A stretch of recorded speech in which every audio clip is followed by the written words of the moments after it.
ഈശോ മിശിഹായ്ക്ക് സ്തുതിയായിരിക്കട്ടെ. പ്രിയ സഹോദര സഹോദരി, നിനക്ക് നല്ല ഒരു ദിവസം നേരുന്നു. ഈശോ നിൻ്റെ ജീവിതത്തെ സമർത്ഥമായിട്ട് അനുഗ്രഹിക്കട്ടെ. ഈശോ സ്വർഗരാജ്യത്തെക്കുറിച്ച് പ്രഘോഷിക്കുവാനായിട്ടാണ് വന്നത്. ഈശോ സ്വർഗരാജ്യത്തെ ഇപ്രകാരം ഉപമിക്കുന്ന ഒരു കടുകുമണിയോടാണ് ഈശോ ഉപമിക്കുക.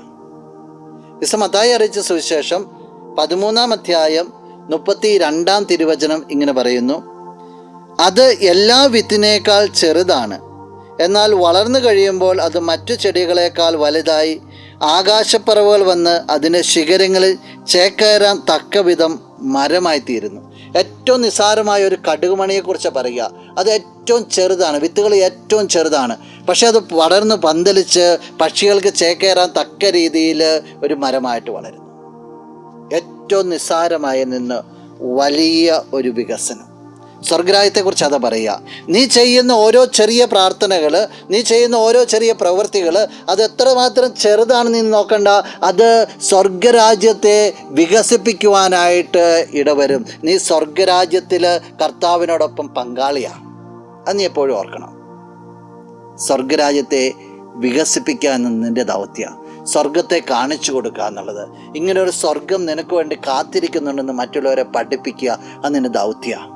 നിനക്ക് സാധിക്കുന്ന രീതിയിലെല്ലാം സ്വർഗത്തെ വികസിപ്പിക്കുവാനായിട്ട് സാധിക്കട്ടെ. നമുക്കൊന്ന് പ്രാർത്ഥിക്കാം. കണ്ണുകളടച്ച് കരങ്ങൾ കൂപ്പാം. നല്ലവനായ കർത്താവേ, ഈ വ്യക്തിയെ പ്രത്യേകമായിട്ട് സമർപ്പിക്കുകയാണ്.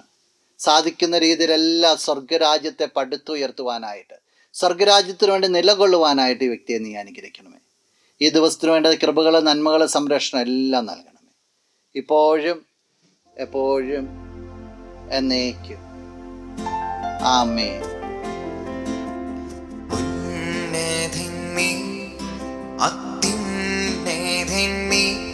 അങ്ങേപ്പോലൊരു ദൈവമില്ല,